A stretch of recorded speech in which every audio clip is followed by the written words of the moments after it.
be true to yourself and be true to who you are, and it will bring you happiness. Hey peeps, and welcome to another Project Unicorn video.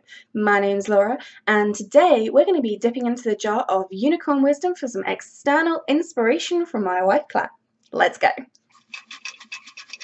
Okay, let's have a look.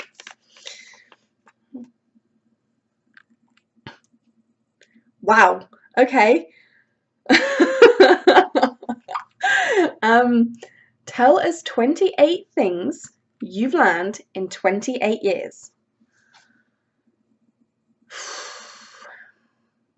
Okay, apologies if I keep looking over to the side. I've written them in a list in Excel just so I can like refer back to them to make sure I've definitely got 28. So here we go. Number 1, marrying your best friend is the best thing ever. Claire and I have so much fun, and we're literally like two peas in a pod, and it's just absolutely amazing. Like we met when we were 16, like 15, 16, and got engaged at 19, married 2 years ago. It's literally just been fantastic. So yeah, like marry your best friend if you absolutely can. The person that you marry should definitely be your best friend. You're going to be with them for the rest of like your life, hopefully. So yeah. Number 2, driving a car is awesome. Number 3, jobs are necessary for buying nice things. I don't really like working hard, I'll be honest. No, that's not true actually. I really like working hard at things that I really want to do, but jobs are important for buying nice things. Number 4, all-inclusive holidays are brilliant. Number 5, Disney is for grown-ups too. Number 6, physical violence is never the way, even if you're being bullied. I learned this, and I was physically bullied when I was younger. I was afraid that I was going to get really seriously injured, and no, just no. Adults aren't perfect, number 7, and that's something that you're just going to learn as you go through. Number 8, I'm lucky to be here. I was really mentally ill when I was 16, and looking back, I was so unbelievably depressed and paranoid and anxious, and I tried to take my life several times, and obviously I was unsuccessful, and I was self-harming really badly, and it was a really, really difficult period because my dad was really ill at the same time, and I know my mum was really, really struggling, and it was just, those years were just so hard, and looking back, just the strength that kept my family together, it was just, I don't even know where it comes from. It was just some instinctive survival mechanism, and I really am lucky to be here. So yeah, that's one thing I look back every so often and I'm like, wow, I've come so far. And that's actually why, I mean, I'll probably do its own video about this, but I actually have a tattoo. I don't know if you can see this, and it says "Stay Amazing," and then it's got like a quill with loads of like coloured ink coming out of it. And they're in the rainbow colours because one thing, it took me ages to be comfortable with who I am, which is actually, you've got to just accept yourself. You know what, I'm going to make that number 19. I'm going to make that number 19. You have to accept yourself. I'm going to replace it. And yeah, you absolutely have to just accept yourself for who you are. And it says "Stay Amazing" because when I was 16 and I was really unhappy, I actually carved the word "useless" into my arm because that was how I felt at the time. And when the scar finally healed up, I really wanted to have something positive and motivational on there instead. So obviously it says "Stay Amazing" because I'm still here, I'm still going, and I really have come so far. So yeah, that's where that was. Number 9, I'm definitely a writer. I've been writing for my entire literary life, so probably from the age of like 5 upwards. I'm definitely a writer. I don't think I could ever quit if I wanted to. Number 10, chocolate is a suitable substitute for all meals. Number 11, so are chips. Number 12, ice cream is not. I've tried having ice cream for breakfast. I barfed. Threw up. Pick one. Like, it's the same thing. No.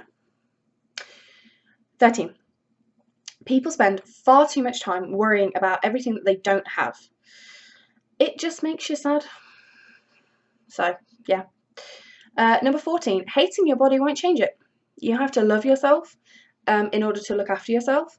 You know, I've spent so many years looking in the mirror and going, just you know, you're awful, you're fat and you're ugly and you're a failure. And that didn't help. It just made me really depressed, and it just made me eat even more, because then I was trying to eat my pain. And actually, no, I'm like, you know what? I like myself. I'm actually happy as I am. So whatever, hate is gonna hate, and I'm just me, and that's okay. 15. It's better to love yourself than hate everyone else. Spreading hate around just makes everyone unhappy. Spreading love around is really difficult, especially in the face of so much hate, but that's ultimately one of the most amazing things that humans can do, is our capacity for compassion and empathy and love. So yeah. Number 16, dogs are great pets. Number 17, so are cats. Number 18, cats are evil though. Whilst I was recording earlier, my cat, he knocked my laptop off the fridge onto the floor, and I don't know whether it's going to work anymore. I won't care. Number 19 was going to be riding a horse is absolutely fantastic, but obviously I've replaced that with you've absolutely got to love yourself. Number 20, getting married is really fun but really stressful. I wouldn't do it again. 21, owning your own house is really scary but really liberating, except when the boiler breaks down, then it's just frustrating. We fixed it now, it's fine. Number 22, if the doctor has prescribed you medication for your depression or anxiety or any other illness, take it. So I will so often start to feel better and think, oh yeah, I don't need this anymore, I'm cured. No, I'm not. It's an ongoing treatment. Number 23. Never go to sleep on an argument. Claire and I make a rule, and sometimes, the few times we do argue, we make a point of never going to sleep on that argument. Like, we sort it out until we are friends again. And we have a rock solid relationship. Like, we talk about everything. So never go to sleep on an argument. Even if you have to stay up all night, it's better to sort it out than let it fester for days, because it's just, it's awful.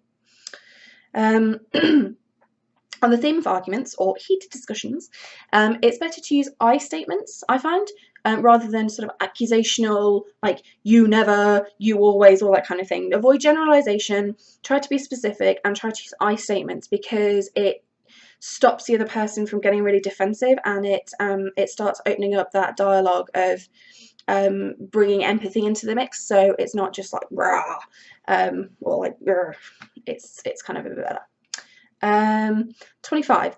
Having a disagreement with someone can lead to a greater understanding of the situation. So particularly if I've clashed with someone who's got a really radically different idea or political stance or just anything really to me, then as much as possible I try to learn from them. I mean, Claire and I have some really different opinions on some things, not many things, but on some things, and I really feel like it's helped us grow as people, because we really listen to each other and we're really willing to learn from each other. Which actually leads on to 26, which is you're never too old to learn something new. Stay open, stay interested, absorb everything that the world has to offer, because you know what? There's so much to know, and like I absolutely won't know it all before I die. Like, there's just impossible to know it all. But I want to try. 27, you have to follow your heart and your dreams. I'm a big believer in following your dreams. Dream big and absolutely go for it. And it's okay if that dream changes, like that's fine. Be true to yourself and be true to who you are, and it will bring you happiness. I absolutely believe that, because if I gave up on my writing, if I gave up on the YouTube stuff, I don't know, like it gives me life, it really does. So, and 28, I was really trying to think of something like important to say or like deep and meaningful. It's okay. Moving towards happiness is better than trying to move away from sadness. If you've got a goal, it's absolutely better to go towards something than to move away from something, because as you get away from whatever it is that you don't like, the further away you get, the less motivation you have to keep going, because it's like, oh yeah, well I've done it now, it's not as bad. And you may not actually get to your complete goal and your complete target. And that's something that I've learned as part of my job and also in life in general. So yeah, that's absolutely my advice. So they're my 28 things. What have you learned? Feel free to bombard me in the comments. I can't wait. Or even if you just want to pick out like a few key things that you've learned over your time, because like I said, number 26, I'm never too old to learn. I would absolutely love to hear from you. So thank you ever so much for watching. I hope you enjoyed. If you did, please remember to click subscribe. If you click the little bell notification, then you'll never miss a post, and I'll see you next time. Thanks. Bye.